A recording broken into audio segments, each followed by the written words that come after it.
భీకర మంచు తుఫాను ముంచుకొస్తున్న వేళ అమెరికాలో సూపర్ మార్కెట్లకు క్యూ కట్టారు. నెల రోజులకు సరిపడా నిత్యావసరాలను ముందే కొనుగోలు చేస్తున్నారు.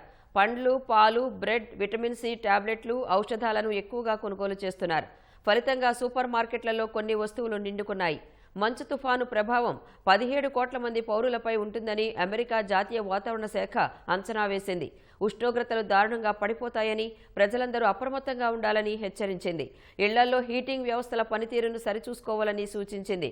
చికాగో సహా ఇతర నగరాల్లో పాఠశాలలకు సెలవు ప్రకటించారు. అమెరికా కాలమానం ప్రకారం శని, ఆదివారాల్లో నడవాల్సిన వేలాది విమానాలు రద్దయ్యాయి. మంచు వర్షం వల్ల విద్యుత్ సరఫరాకు ఆటంకం కలిగే అవకాశం ఉందని విద్యుత్ సంస్థలు తెలిపాయి. మంచు తుఫాను దృష్ట్యా తమ యంత్రాంగం నిరంతరం సమీక్షలు జరుపుతోందని అమెరికా అధ్యక్షుడు డొనాల్డ్ ట్రంప్ తెలిపారు. రాష్ట్ర ప్రభుత్వాలతో సమన్వయం చేసుకుంటూ అవసరమైన చర్యలు తీసుకుంటోందని పేర్కొన్నారు. ఏ పరిస్థితుల్లోనైనా సేవలందించేందుకు ఫెడరల్ అత్యవసర నిర్వహణ సంస్థ ఫెమా సిద్ధంగా ఉందని వెల్లడించారు.